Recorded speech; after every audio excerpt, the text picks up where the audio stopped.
વંદે ગુજરાત.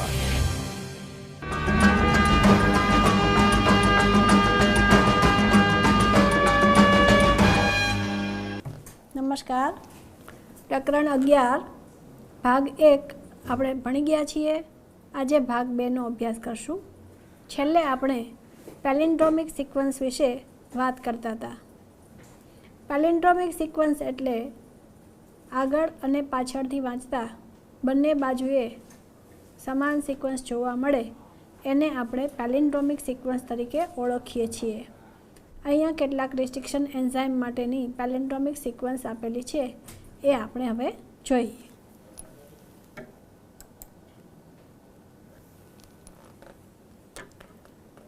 તમે જુઓ છો E-CoRI આ રિસ્ટ્રિક્શન એન્ઝાઇમ્સ છે એ E. coli બેક્ટેરિયામાંથી અલગ કરવામાં આવેલો છે. એના માટેની પેલિન્ડ્રોમિક સિક્વન્સ અહીંયા દર્શાવી છે GAATTC. એવી રીતે બધા જ ઉદાહરણો અહીંયા આપ્યા છે. હિન્દ 2 એના માટેની છે AAGCTT. બામ 2 એવી રીતે અલગ અલગ સાલની અને એમ દરેકની પેલિન્ડ્રોમિક સિક્વન્સ અહીંયા બતાવી છે. બીજી સાઈડમાં તમે જોઈ શકો છો કે ત્યાં કઈ જગ્યાએથી કાપે છે. તો E-CoRIમાં તમે જુઓ છો તો G અને A એના વચ્ચેથી પેલિન્ડ્રોમિક સિક્વન્સને કાપવામાં આવે છે. બંને સ્ટેન્ડમાં ઉપર અને નીચે બંને બાજુએ એક જ જગ્યાએ G અને Aના વચ્ચેથી એને કાપવામાં આવે છે અને જે બને છે એને સ્ટીકી એન્ડ ચીપકું છેડાઓ કહેવામાં આવે છે. તો તમે જોઈ શકો છો બાજુની જે આકૃતિ દેખાડી છે એમાં તમે જુઓ છો એક જે છે એ પ્લાઝમિડ માટેનું છે DNA અને બીજી સાઈડનું જે DNA છે એ ફોરેન જીન અથવા તો ડિઝાયર જીન આપણે જે જોઈએ છીએ એના માટેનું છે. તો બંને છેડાઓને સેમ સિક્વન્સમાંથી કાપવામાં આવે છે અને માટે જ એ સ્ટીકી એન્ડ ચીપકું છેડાઓ બને છે. હવે તમે નીચેની ફિગરમાં જોઈ શકો છો સ્ટીકી એન્ડ કેવી રીતના બન્યો છે. તો કે A અને G વચ્ચેથી એને કાપવામાં આવ્યો છે એટલે એ તમને જોઈ શકાય છે કે સ્ટીકી એન્ડ કેવી રીતે બને છે અને એ લાઇગેઝ ઉત્સેચકની મદદથી જોડવામાં આવે છે. અહીંયા બ્લન્ટ એન્ડ દેખાડ્યા છે. બ્લન્ટ એન્ડ એટલે બૂઠા છેડા. બ્લન્ટ એન્ડ છે હંમેશા એક્ઝોન્યુક્લિયસ એનાથી કાપવામાં આવતી સિક્વન્સ હોય છે કે એનાથી બ્લન્ટ એન્ડ એટલે કે બૂઠા છેડા બને છે જે ચોંટી શકતા નથી, એકબીજા સાથે ચોંટી શકે એવું નથી. એ છેડેથી તૂટે છે અને એટલા માટે એ જોડાઈ શકતા નથી. જ્યારે સ્ટીકી એન્ડ્સ જે જગ્યાએ બને છે એ એન્ડોન્યુક્લિયસથી બનાવવામાં આવે છે જે વચ્ચેથી કાપતા હોય છે DNAના ટુકડાને અને એના હિસાબે એ સ્ટીકી એન્ડ ચીપકું છેડાઓ બનાવે છે જે લાઇગેઝની મદદથી જોડી શકાય છે. અહીંયા આકૃતિ 11.1માં તમે જોઈ શકો છો કે એક વાહક DNA એટલે કે પ્લાઝમિડ એનું DNA આપવામાં આવેલું છે અને બીજું તમને વિદેશી એટલે કે બહારનું ફોરેન જીનનું DNA આપેલું છે. હવે આ બંનેને સેમ જગ્યાએથી કાપવામાં આવે છે.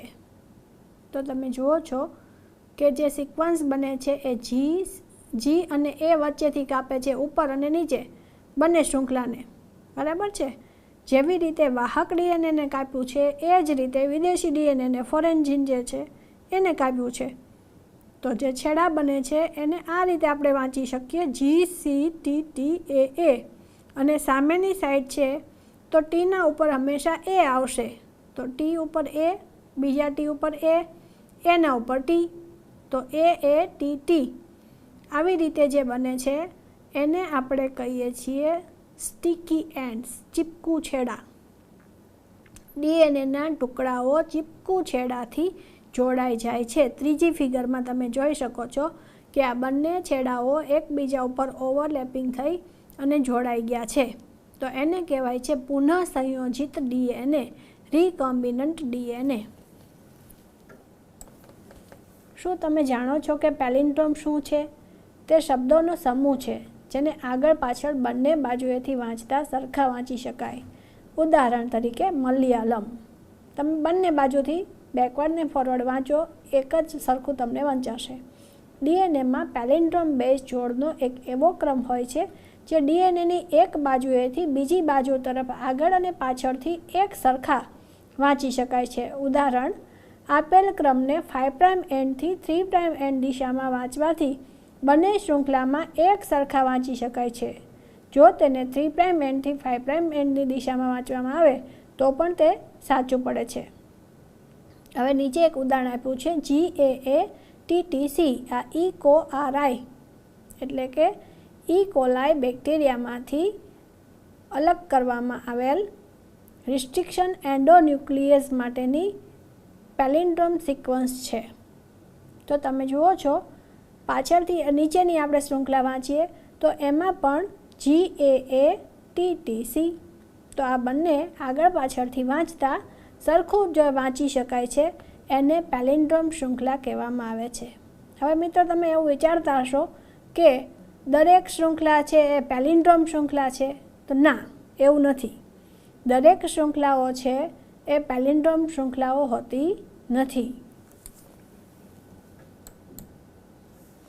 રિસ્ટ્રિક્શન ઉત્સેચક ડીએનએ શૃંખલાને પેલિન્ડ્રોમ સ્થાને કેન્દ્રથી સહેજ દૂર પરંતુ વિરુદ્ધ શૃંખલામાં બે સરખા બેઝની વચ્ચેથી કાપે છે, જેના ફળ સ્વરૂપે છેડા પર એક શૃંખલાનો ભાગ રહી જાય છે. આપણે જે અગાઉ આકૃતિમાં સ્ટિકી એન્ડની વાત કરી, તો આ જે છેડા ઉપર ભાગ રહી જાય છે એને સ્ટિકી એન્ડ તરીકે ઓળખવામાં આવે છે. આથી બેવડા કુંતલના છેડા ઉપર એક શૃંખલાવાળો ટૂંકો ભાગ છૂટો થઈ જાય. આવા ટૂંકા એક લટકતા નાના ભાગને ચીપકુ છેડો કહેવાય. તેનું આવું નામ એટલા માટે આપવામાં આવ્યું છે કારણ કે તેના પૂરક કપાયેલા પ્રતિરૂપ સાથે હાઇડ્રોજન બંધ બનાવે છે, એટલે કે આ બોન્ડ વડે જોડાઈ જાય છે. છેડાઓનું આ ચીપકુપણું સ્ટિકીનેસ ઉત્સેચક ડીએનએ લાઇગેઝના કાર્યમાં સહાયતા પ્રદાન કરે છે. આ જે ચીપકુ છેડાઓ છે એ ઉત્સેચક લાઇગેઝની મદદથી જોડાઈ જાય અને એમાં પાછું એનો જે સ્વભાવ છે ચીપકાપણાનો એ સાથે મજબૂત બોન્ડથી એ જોડાઈ જાય છે. રિસ્ટ્રિક્શન એન્ડોન્યુક્લિયસનો ઉપયોગ જનીન ઇજનેરી વિદ્યામાં પુનઃ સંયોજિત ડીએનએ અણુ બનાવવા માટે કરવામાં આવે છે, જે વિભિન્ન સ્ત્રોતોમાંથી પ્રાપ્ત થતા ડીએનએ ભેગા થઈને બનેલ હોય છે. હવે તમને એ તો ખ્યાલ આવી જ ગયો છે, આપણે આરડીએનએ ટેકનોલોજીની જ્યારે વાત કરતા હોઈએ ત્યારે રિકોમ્બિનન્ટ એટલે કે ભેગું થયેલું છે. શેમાંથી ભેગું થયું છે? તો કે ઈચ્છિત જનીન આપણે જ્યાંથી જોઈએ છે એ એક સજીવ અને જેના માટે જોઈએ છે એ બીજો સજીવ. તો આ બંને સજીવનું ભેગું થયેલું જે છે ડીએનએ એને આપણે અહીંયા વાત કરી રહ્યા છીએ. એક જ રિસ્ટ્રિક્શન ઉત્સેચક દ્વારા કાપવાથી પ્રાપ્ત થનારા ડીએનએના ખંડોમાં સમાન પ્રકારના ચીપકુ છેડા હોય છે અને તેને ડીએનએ લાઇગેઝની મદદથી એકબીજા સાથે જોડી શકાય છે. એક જ રિસ્ટ્રિક્શન ઉત્સેચક દ્વારા કાપવાથી પ્રાપ્ત થતા ડીએનએના ખંડો એટલે શું? તો કે અલગ અલગ રિસ્ટ્રિક્શન ઉત્સેચકથી જો આપણે કાપીએ તો એ અલગ અલગ પ્રકારના ખંડો બનશે. જે ચીપકુ છેડાઓ એકબીજાની સાથે બંધ બેસશે નહીં. એટલા માટે આપણે હોસ્ટ ડીએનએ, બરાબર, હોસ્ટ ડીએનએ અને ફોરેન જીન આપણે જ્યાંથી મેળવીએ છીએ એનું ડીએનએ, આ બંનેને એક જ પ્રકારના રિસ્ટ્રિક્શન એન્ઝાઇમ વડે કાપવા જોઈશે.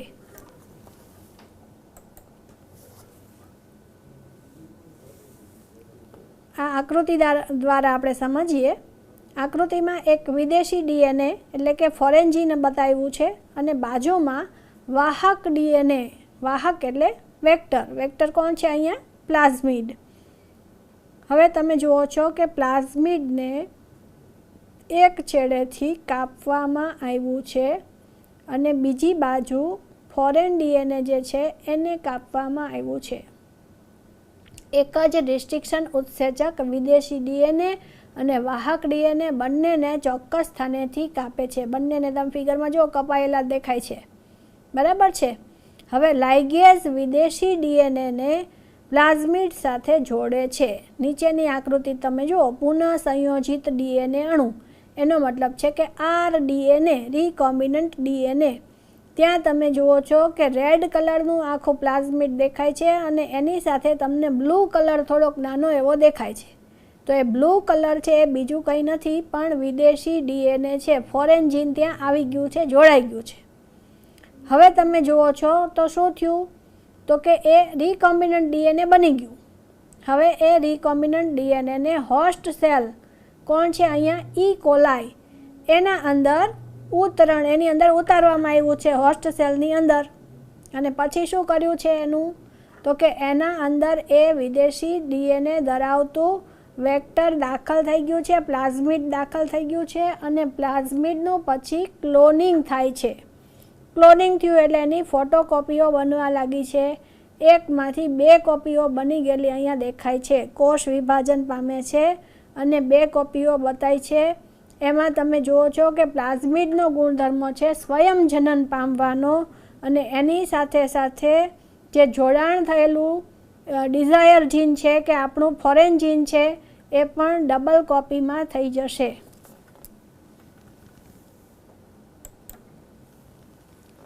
તમે સંપૂર્ણ રીતે સમજી ચૂક્યા હશો કે સામાન્યતઃ જ્યાં સુધી વાહક એટલે કે વેક્ટર અને સ્ત્રોત DNA ને, સ્ત્રોત એટલે આપણે ડિઝાયર જીન જ્યાંથી લેવાનું છે એ એક જ રિસ્ટ્રિક્શન ઉત્સેચક દ્વારા કાપવામાં ન આવે ત્યાં સુધી પુનઃ સંયોજિત વાહક અણુનું નિર્માણ થઈ શકતું નથી. જ્યાં સુધી એક જ પ્રકારના રિસ્ટ્રિક્શન એન્ઝાઇમ વડે આ બંનેને એટલે કે ફોરેન જીન અને વેક્ટર એટલે કે પ્લાઝમિડ આ બંનેને આપણે કાપ્યા ન હોય ત્યાં સુધી સ્ટિકી એન્ડ બને નહીં. અને સ્ટિકી એન્ડ એ પ્રકારના ન બને કે એ એકબીજા સાથે જોડાઈ જાય. એટલે આ રિકોમ્બિનન્ટ DNA ત્યાં સુધી બની શકતું નથી. હવે આપણે નીચેની એક ફિગર જોઈએ છીએ જે જેલ ઇલેક્ટ્રોફોરેસિસ દર્શાવે છે. આ શેના માટેનું છે આ સાધન, તો જેલ ઇલેક્ટ્રોફોરેસિસ છે એ DNAના ટુકડાઓ, DNA ફ્રેગમેન્ટ્સ, બરાબર, DNAના ટુકડાઓને અલગ પાડવા માટેનું સાધન છે. એને જેલ ઇલેક્ટ્રોફોરેસિસ તરીકે ઓળખવામાં આવે છે. ફિગરમાં તમે જુઓ છો કે ઉપર તમને 4 કૂપ એવું લખેલું છે, વેલ્સ, ખાડાઓ છે, અને નીચે તમને જે દેખાય છે એ માધ્યમ છે. આ માધ્યમમાં શું ભરેલું છે, તો કે અગારોસ છે. એમાં એ અગરમાંથી જેલ, અગારોસ જેલ છે. તો એ અગર નામના એક સીવીડ છે, દરિયાઈ ઘાસમાંથી મેળવવામાં આવતું પદાર્થ છે અને એનો જેલ ઇલેક્ટ્રોફોરેસિસની અંદર ઉપયોગ કરવામાં આવે છે. હવે આ સાધનમાં શું કરવામાં આવે છે, તો કે અંદર અગારસ જેલ ભરેલું છે અને ત્યાં ઉપર તમે 1, 2, 3, 4 જે જુઓ છો, કૂપ જુઓ છો, એમાંથી DNA ફ્રેગમેન્ટ્સને એમાં ભરવામાં આવે છે, બરાબર, પ્રવાહી ભરી શકાય એવું છે. તો ત્યાર પછી શું થાય છે, તો કે એ અગારેસ જેલ જે છે એના અંદર ઇલેક્ટ્રિક કરંટ પાસ કરવામાં આવે છે. એટલે શું થશે, તો કે DNA છે એ એમાં રન થશે.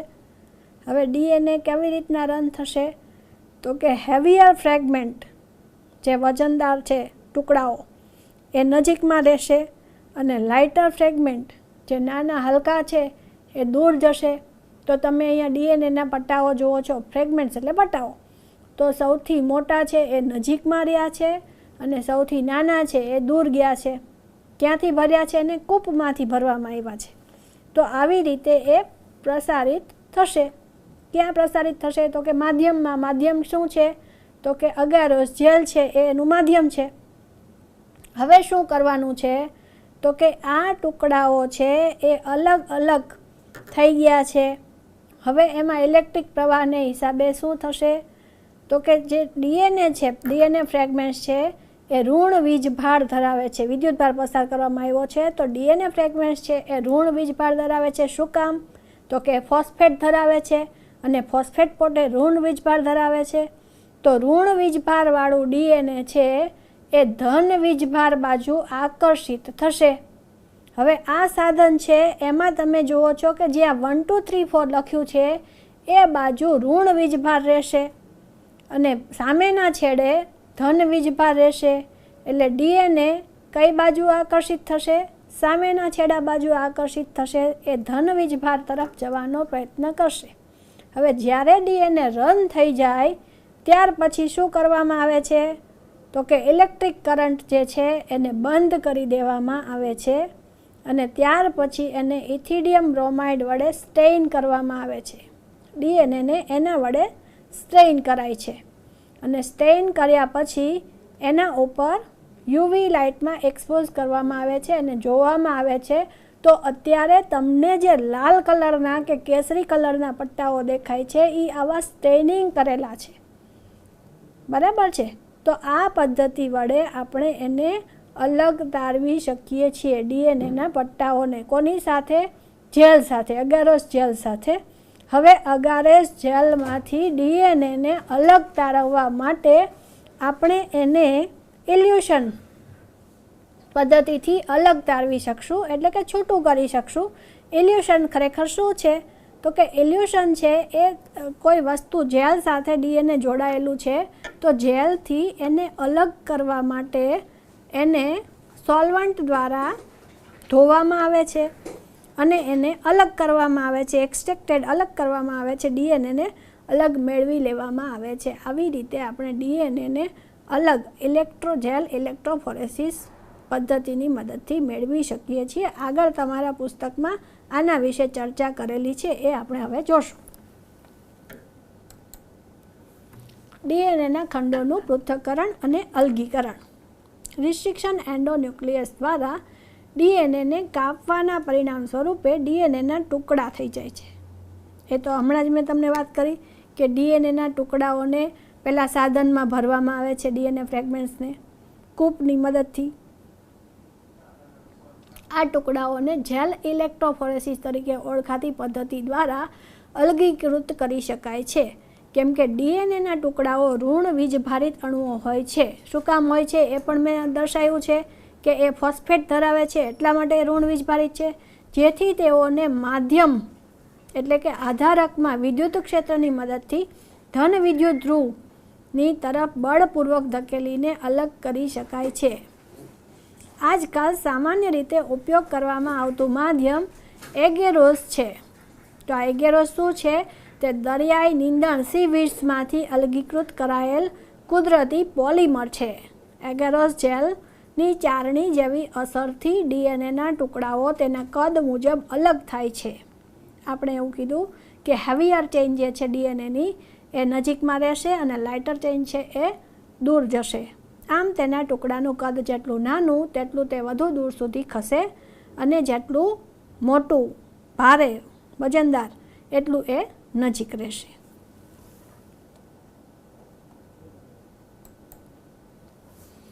અલગીકૃત ડીએનએના ટુકડાઓને ત્યારે જ જોઈ શકાય જ્યારે આ ડીએનએને ઇથિડિયમ બ્રોમાઇડ નામના સંયોજન વડે અભિરંજિત કરીને યુવી કિરણો દ્વારા એક્સપોઝ કરવામાં આવે.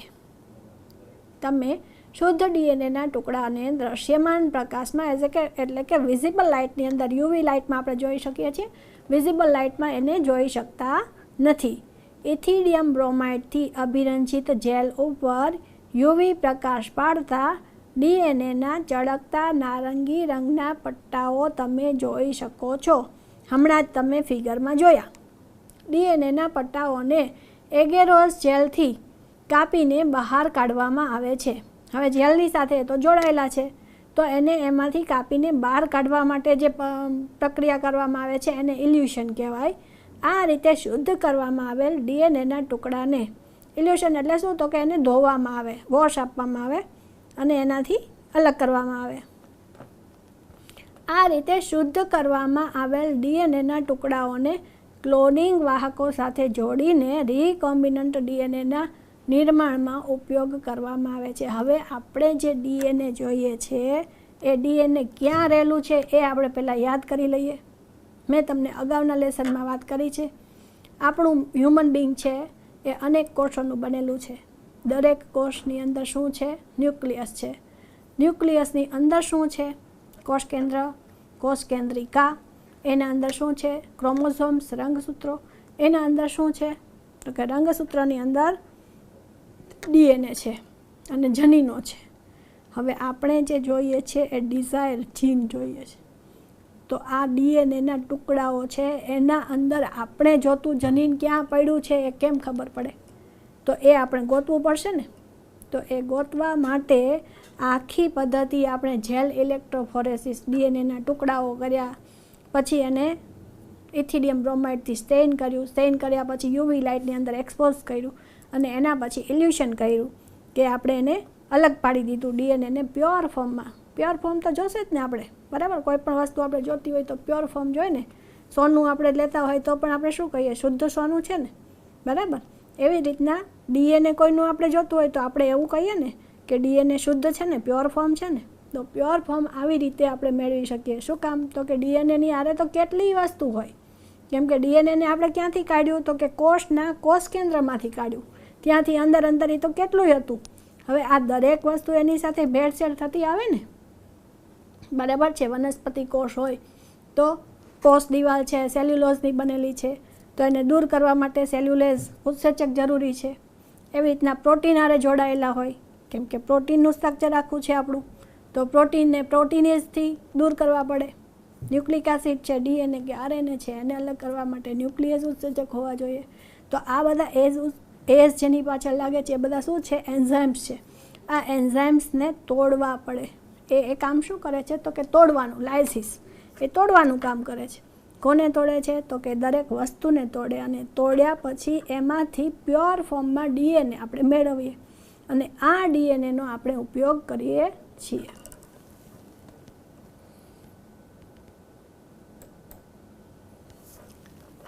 ક્લોનિંગ વાહકો, ક્લોનિંગ વેક્ટર્સ. તમે જાણો છો કે પ્લાઝમિડ અને બેક્ટેરિયોફેજ બેક્ટેરિયલ કોષમાં રંગસૂત્રીય ડીએનએના નિયંત્રણ વગર સ્વતંત્ર રીતે સ્વયંજનન કરવાની ક્ષમતા ધરાવે છે.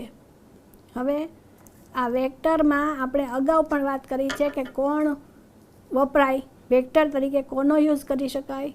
તો કે પ્લાઝમિડનો. પ્લાઝમિડ ક્યાંથી મેળવીએ છીએ આપણે? તો કે ઈ કોલાઈ, બેક્ટેરિયામાંથી. એવું નથી કે ઈ કોલાઈમાંથી જ મેળવીએ, બીજામાંથી પણ મેળવી શકાય, પણ મોસ્ટલી આપણે જે યુઝ થાય છે દરેક જગ્યાએ, તો એમાં ઈ કોલાઈ બેક્ટેરિયામાંથી મેળવવામાં આવેલ પ્લાઝમિડનો આપણે યુઝ કરીએ છીએ. એ સાથે સાથે બીજા કોનો યુઝ કરી શકીએ છીએ? તો બેક્ટેરિયોફેજ, એ ફેજ વાયરસ છે, એનો પણ આપણે વેક્ટર તરીકે યુઝ કરીએ છીએ. અને ત્રીજો કોનો કરીએ છીએ? ત્રીજો કરીએ છીએ કોસ્મિડનો. તો આ છે એક ક્લોનિંગ વેક્ટર્સ છે.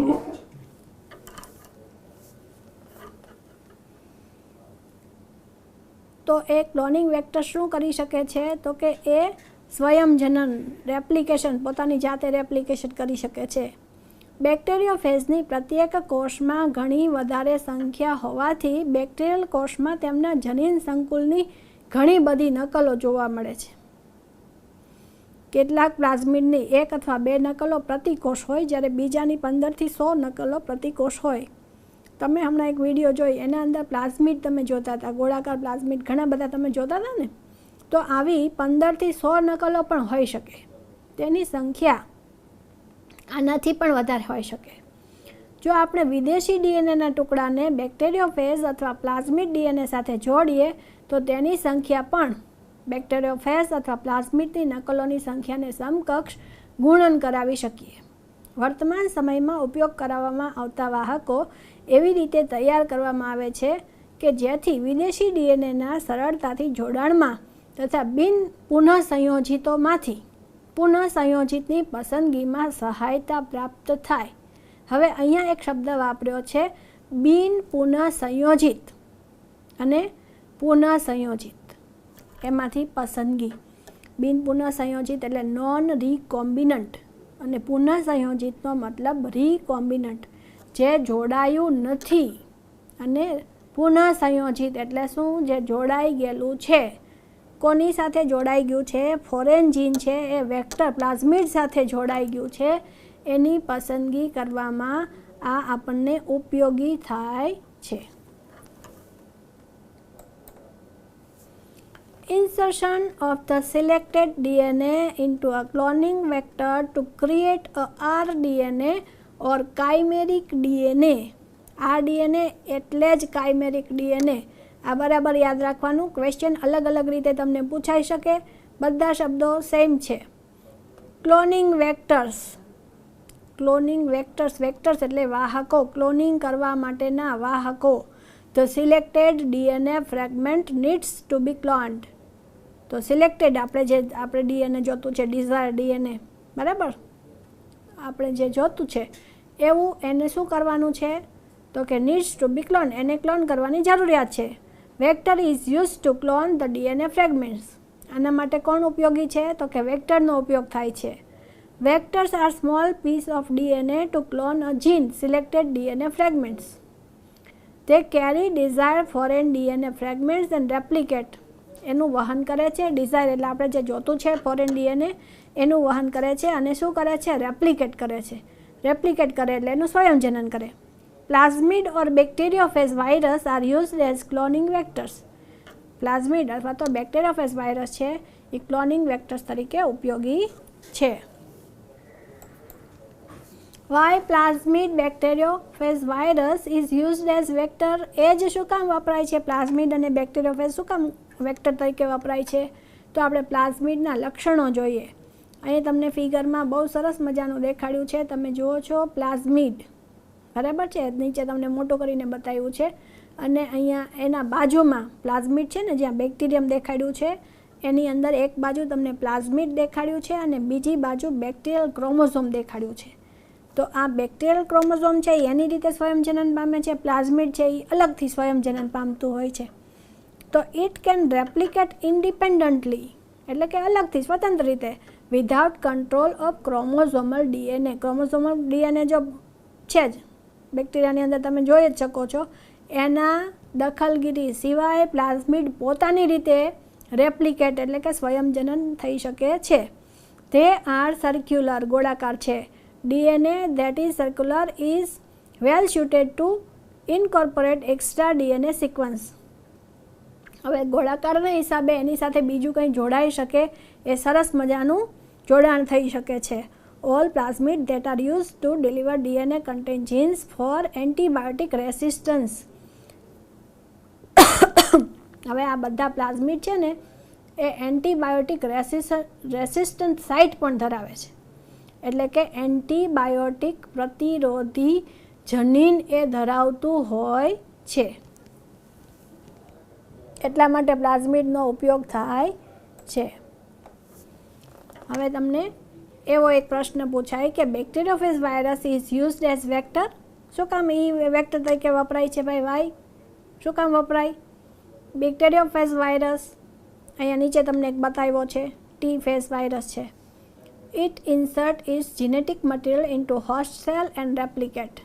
હોસ્ટ સેલ યજમાન કોષની અંદર એનું જીનેટિક મટીરિયલ એ છે એ ઇન્સર્ટ કરે છે, દાખલ કરે છે અને પછી શું કરે છે, રેપ્લિકેટ એટલે સ્વયંજનન કરે છે. તે રેપ્લિકેટ ઇન હાઈ નંબર પર સેલ. કોઈપણ કોષની અંદર એ અસંખ્ય સંખ્યામાં રેપ્લિકેટ સ્વયંજનન પામી શકે છે, એટલે પોતાની પ્રતિકૃતિઓ અનેક ગણી વધારી દે છે. Copy number of that genome within bacterial cell is high. અને એટલે શું થાય તો કે copy number of that genome, એનું જીનોમ જે છે એનું જનીન છે એ કોઈપણ સેલની અંદર હાઈ કોપીઝ એ બનાવે છે. એટલે બેક્ટેરિયોફેજ છે એ પણ વેક્ટર તરીકે ઉપયોગી છે. Important features of vector for cloning. હવે આ એક વેક્ટર બતાવ્યું છે, વાહક જે છે એમાં ઇમ્પોર્ટન્ટ ફીચર શું હોવા જોઈએ? તો સૌથી પહેલાં જ્યાં તમને ઇન્ડિકેટ કર્યું છે રેડ કલરથી એ તમે જુઓ, ઓરિજિન ઓફ રેપ્લિકેશન. આ બધા એની શરતો છે. વેક્ટર કોઈપણ વેક્ટર હોય, ક્લોનિંગ વેક્ટર માટેની શરતો, એમાં શું હોવું જોઈએ? ક્લોનિંગ વેક્ટર જે કોઈ બને છે તો એમાં શું હોવું જોઈએ? તો સૌથી પહેલાં ઓરિજિન ઓફ રેપ્લિકેશન તો એમાં હોવું જ જોઈએ, ORI. શું કામ? તો કે ત્યાંથી તો સ્વયંજનનની શરૂઆત થાય, રેપ્લિકેશનની ઇનિશિએશન ઓફ રેપ્લિકેશન ત્યાંથી તો એની શરૂઆત થાય.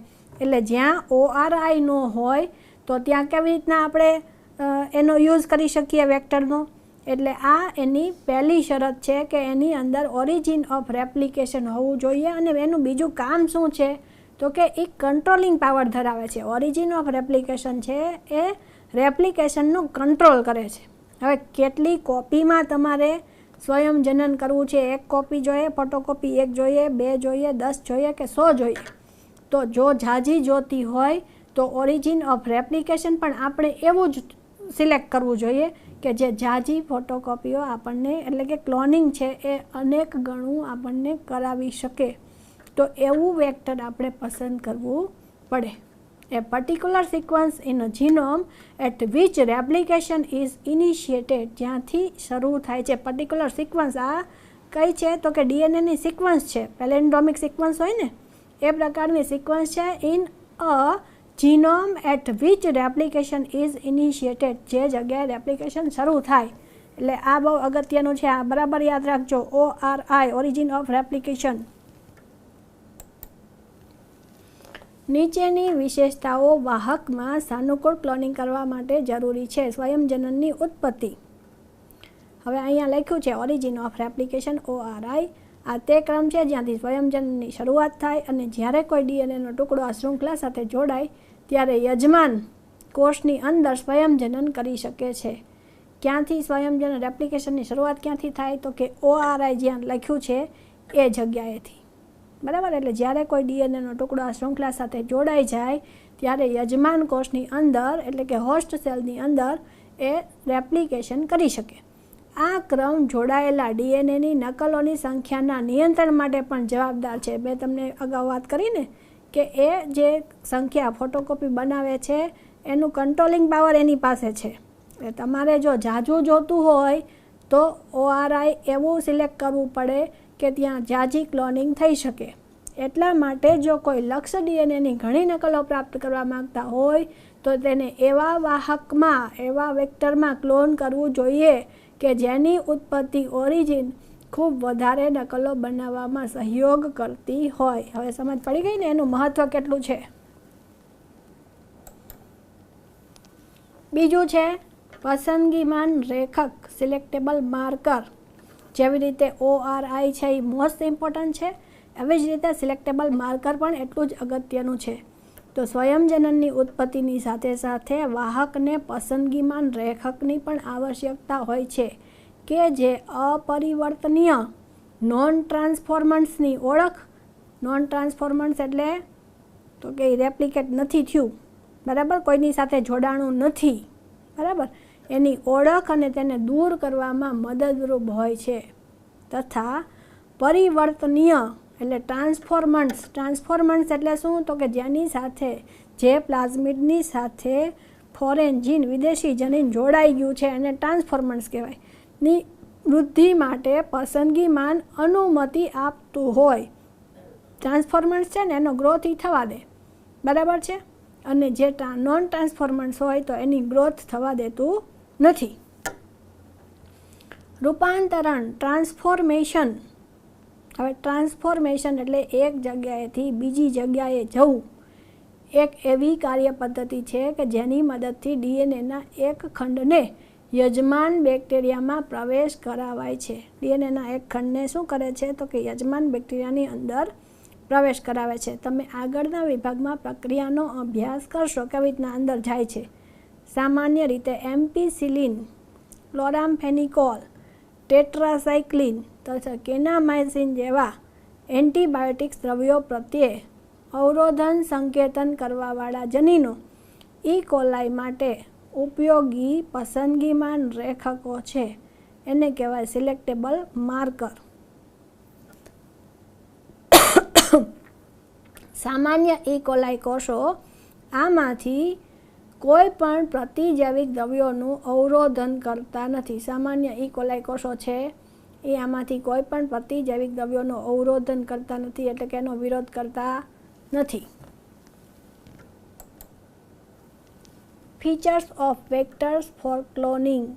હવે આપણે અગત્યની વસ્તુ જે જોઈતી એ પસંદગીમાન રેખકો એટલે કે પહેલાં તો ORI, ઓરિજિન ઓફ રેપ્લિકેશન. બીજું જે જરૂરી છે અહીંયા શું જરૂરી છે તો કે સિલેક્ટેબલ માર્કર્સ, એન્ટીબાયોટિક રેસિસ્ટન્સ જીન. આ સિલેક્ટેબલ માર્કર છે ને એ શું ધરાવે છે તો કે એન્ટીબાયોટિક રેસિસ્ટન્સ જીન. કેવા હોઈ શકે તો કે એમ્પિસિલિન રેસિસ્ટન્સ જીન અને tetracycline resistance gene. A particular sequence in a genome which helps in identifying and eliminating non-transformants plasmid and selectively permit the growth of the transformants. ટ્રાન્સફોર્મન્ટ્સ એટલે કે જેની સાથે વિદેશી જનીન જોડાઈ ગયું છે એનો ગ્રોથ એ થવા દે છે. કોણ થવા દે? તો કે આ સિલેક્ટેબલ માર્કર છે એ. અને કોનો ન થવા દે? તો કે જે નોન ટ્રાન્સફોર્મન્ટ્સ છે પ્લાઝમિડ કે જેમાં વિદેશી જનીન જોડાણું નથી એનો ગ્રોથ થવા દેતું નથી. એ રેસિસ્ટન્સ કરે છે ને. પ્લાઝમિડ છે એ શું ધરાવે છે? તો કે આવું રેસિસ્ટન્સ સાઇટ ધરાવે છે, પ્રતિરોધક જનીન ધરાવે છે કે એનો વિરોધ કરે છે.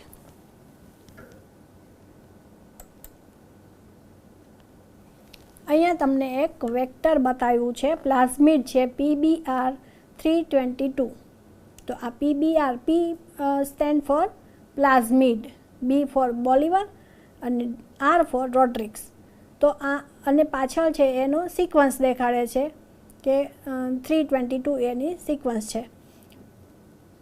તો આ શેમાંથી મેળવવામાં આવ્યું છે? ઈ કોલાઈ બેક્ટેરિયામાંથી આ જનીન, આ જે પ્લાઝમિડ છે વેક્ટર છે એ અલગ તારવવામાં આવ્યું છે. તમે ઉપર જુઓ છો જે લખેલું છે BAM H1, SAL1, HIN3, CLA1, EcoRI, PVU1, PST1, PVU2. આ જે તમને દેખાય છે એ શું છે? રિસ્ટ્રિક્શન એન્ઝાઇમ્સ છે. પછી તમે પિંક કલરના બેન્ડ જુઓ છો અને ત્યાં લખ્યું છે TTR અને AMPR. તો એ શું દેખાડે છે? તો કે એ એમ્પિસિલિન રેસિસ્ટન્ટ સાઇટ અને ટેટ્રાસાઇક્લિન રેસિસ્ટન્ટ સાઇટ દેખાડે છે.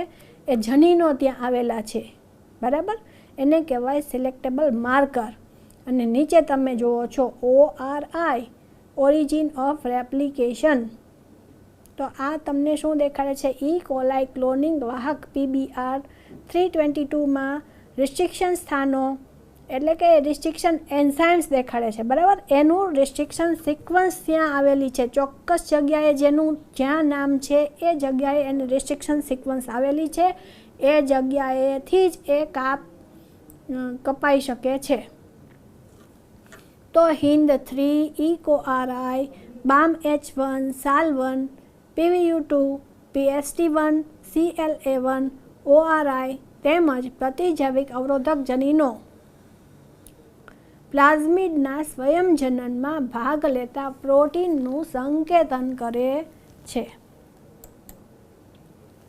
ક્લોનિંગ સાઇટ્સ, ક્લોનિંગ જગ્યાઓ વિદેશી ડીએનએને જોડવા માટે સામાન્ય રીતે ઉપયોગમાં લેવાઈ રહેલા રિસ્ટ્રિક્શન ઉત્સેચકો માટે વાહકમાં ખૂબ જ ઓછી કે મોટાભાગે એક જ ઓળખ જગ્યા હોવી જોઈએ. તમે જોયું ને બધા નામ લખેલા હતા જે એ શું હતા? રિસ્ટ્રિક્શન એન્ઝાઇમ્સ હતા. હવે એ એક જ જગ્યાએ એનું નામ લખ્યું છે, ગમે ત્યાં EcoRI નથી લખ્યું, બરાબર. તો અહીંયા શું કહે છે? તો એની ઓળખ જગ્યા એક જ જગ્યાએ હોવી જોઈએ. વાહકની અંદર જો અલગ અલગ જગ્યાએ એની ઓળખ જગ્યાઓ હોય તો એ વેક્ટર છે અનેક જગ્યાએથી કપાઈ જશે. અને અનેક જગ્યાએથી જો કપાઈ જશે તો એની સાથે સ્ટિકી એન્ડ જોડાશે કઈ જગ્યાએ, બરાબર. તો આવી રીતે એ ઓળખ જગ્યાઓ છે નિશ્ચિત સિક્વન્સ ધરાવતી હોવી જોઈએ. હવે તમે જુઓ તો એમાં શું કહે છે? ઓળખ જગ્યા એકથી વધારે ઓળખ જગ્યા હોવાથી એના ઘણા બધા ટુકડા થઈ જશે જે જનીન ક્લોનિંગને જટિલ બનાવી દે છે. વિદેશી ડીએનએનું જોડાણ, લાઇગેશન એ બંને પ્રતિજૈવિક અવરોધક એન્ટીબાયોટિક રેસિસ્ટન્ટ જનીનોમાંથી એકમાં આવેલ રિસ્ટ્રિક્શન સ્થાન પર કરવામાં આવે છે. ઉદાહરણ તરીકે તમે વિદેશી ડીએનએને વાહક PBr322માં સ્થિત ટેટ્રાસાઇક્લિન પ્રતિરોધી જનીનના BAM H1 સ્થાને જોડી શકો છો. એટલે શું? તો કે BAM H1 જગ્યાએથી એ કપાઈ જાય અને એની જગ્યાએ ફોરેન જીન ત્યાં જોડાઈ જાય.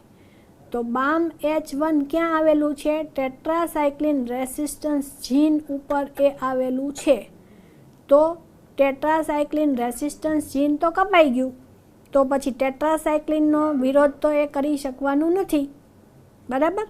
તો પુનઃસંયોજિત પ્લાઝમિડ પરજાત ડીએનએ દાખલ થવાથી ટેટ્રાસાઇક્લિન અવરોધન ગુમાવે છે, પરંતુ પુનઃસંયોજન પામતા ઘટકોને એમ્પિસિલિન સમાવિષ્ટ માધ્યમ પર રહેલા પરિવર્તનીય ભાગોમાં એ જોડી શકાય અને ત્યાં એ ગ્રોથ થશે. એમ્પિસિલિન માધ્યમમાં એ ગ્રોથ થશે, પણ ટેટ્રાસાયક્લિન માધ્યમમાં એનો ગ્રોથ શક્ય નથી. શું કામ? તો કે ટેટ્રાસાયક્લિનનો અવરોધ જે કરતું હતું એવું જનીન તો ત્યાં કપાઈ ગયું છે. શું કામ? તો કે ફોરેન ડીએનએ એની સાથે જોડાણું, એટલે ટેટ્રાસાયક્લિનનો અવરોધ કરતું જનીન તો ત્યાં છે નહીં. તો એ ક્યાં ગ્રોથ થશે હવે? તો એમ્પિસિલિન માધ્યમ ઉપર એ ગ્રોથ થશે, પણ ટેટ્રાસાયક્લિન માધ્યમમાં ગ્રોથ થઈ શકશે નહીં. તો હવે અહીંયા તમે જુઓ છો કે અવરોધન ગુમાવે છે, પરંતુ પુનઃસંયોજન પામતા ઘટકોને એમ્પિસિલિન સમાવિષ્ટ માધ્યમ પર રહેલા પરિવર્તનીય ઘટકોના પ્લેટિંગ દ્વારા પુનઃસંયોજિત ન પામતા ઘટકોથી અલગ પસંદગી કરી શકાય છે. હવે એને અલગ અલગ કલર દેખાડે છે. પુનઃસંયોજન પામ્યો હોય તો એનો કલર છે એ અલગ થઈ જાય છે, ન પામ્યો હોય તો એનો કલર અલગ રહે છે. એમ્પિસિલિન યુક્ત માધ્યમ પર વૃદ્ધિ કરવાવાળા રૂપાંતરણોને હવે ટેટ્રાસાયક્લિન યુક્ત માધ્યમ પર સ્થળાંતરિત કરવામાં આવે છે, અને એનાથી શું થાય છે?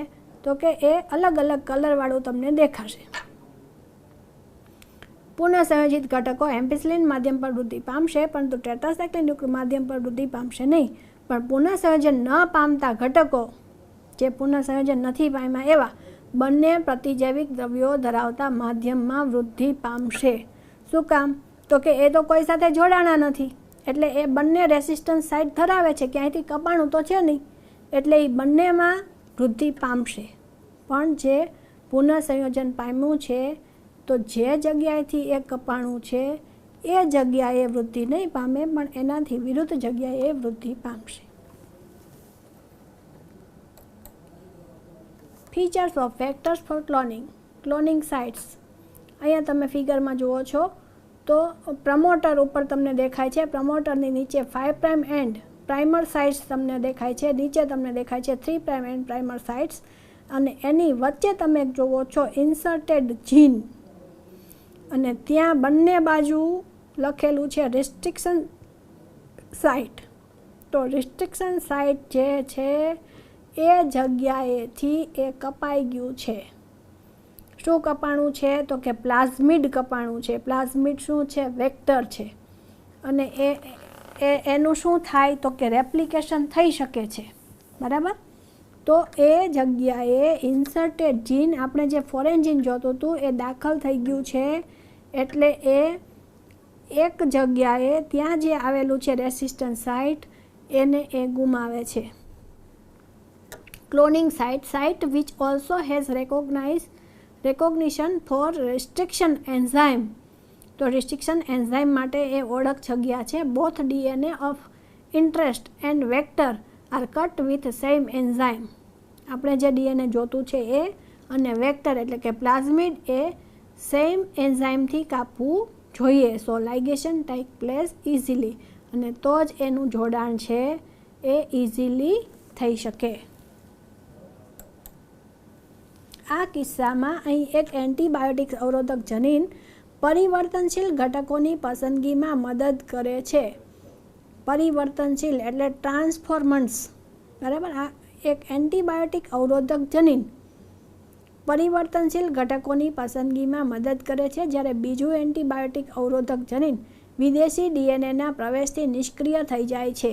ધારો કે ટેટ્રાસાયક્લિન બાજુથી એક કપાણું છે, તો ટેટ્રાસાયક્લિન સાઇટ છે જે જનીનની એ શું થાય છે? તો કે નિષ્ક્રિય, અવરોધન કરતું નથી. ટેટ્રાસાયક્લિનનું અવરોધન કરશે નહીં, પણ કોનું અવરોધન કરશે? એમ્પિસિલિન સાઇટ બાજુ એ જનીન હાજર છે, એટલે ત્યાં એ અવરોધન કરશે, પણ ટેટ્રાસાયક્લિનનો એ અવરોધ કરશે નહીં. એન્ટીબાયોટિક્સના નિષ્ક્રિય થવાને કારણે પુનઃસંયોજિતની પસંદગી એક જટિલ ક્રિયા છે, કેમ કે તેમાં જુદા જુદા એન્ટીબાયોટિક્સ ધરાવતી બંને પ્લેટમાં વિદ્યુત લેપન એક સાથે જરૂરી છે.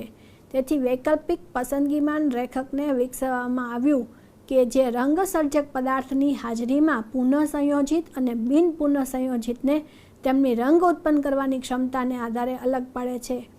તો જે પુનઃસંયોજિત છે એમાં કલર ચેન્જ થઈ જશે, અને પહેલાંમાં બ્લુ કલર છે એને સ્ટેઇન કર્યું હોય એટલે બ્લુ કલર ડેવલપ થશે, અને પહેલાંમાં વ્હાઇટ કલર થઈ જશે,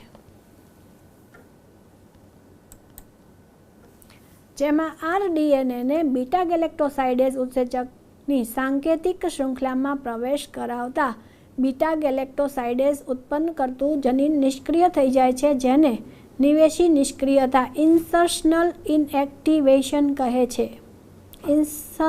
ઇન્સર્શનલ ઇનએક્ટિવેશન એટલે શું?